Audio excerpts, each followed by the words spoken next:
the first attacker from their team.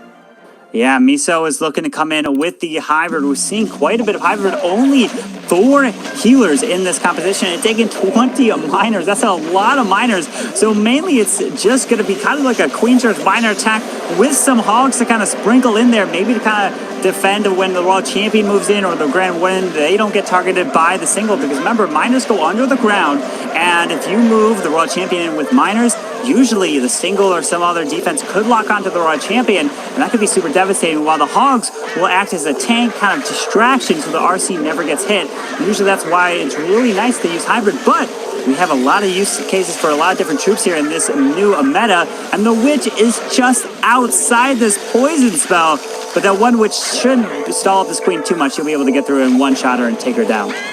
Boom, she's finished off. Now take a look at the layout for this base. It's a relatively densely compacted setup, not quite as spread out as we've seen in previous setups. That should play to the advantage of these miners. Having to burrow underneath these walls can be a little bit annoying when buildings are really far spread out. So the compactness of this base should play well to Miso's attack. He's moving in now with this hybrid hit in the bottom left corner, going straight for that Town Hall to claim the early 1-star to start things off. Barbarian King along the outer edge is going to help provide some additional funneling support for this hit. We're moving into the later stage of this attack, though. Keep an eye out for those single target Infernos. They can deal a ton of damage to the Archer Queen, and she's got to keep out of range if she wants to have a chance at winning. I think that the hybrid, though, is going to be able to take the first one down, and the backside isn't looking too much of a trouble for Miso. We might see it back-to-back 3-star hits here, Carbon.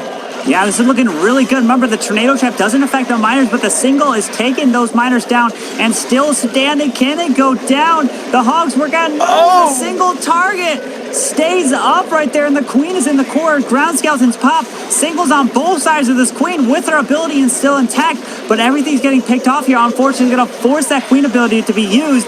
Oh, man, I don't know if he's going to have enough for that single there. It's going to do a lot of work. The Warden's going to go down here. He pops the Archer Queen ability to try to protect that Queen. So many archers start to surround her, but because she has a longer range, she's actually going into that top left compartment while the rest of the archers were kind of going into the bottom section. Thankfully, that Grand Warden is going to stay just out of range a little bit longer to protect the rest of these troops and try to get them through this wall. But man, this is really coming down to the wire, and I don't know if they've got enough to make it through that last compartment. We were saying that these buildings being relatively compacted would make it a little bit easier for them to get finished off, but I think that just a few hit points on that Inferno Tower might be the difference between 3 stars and this really high percentage 2-star hit, Carbon.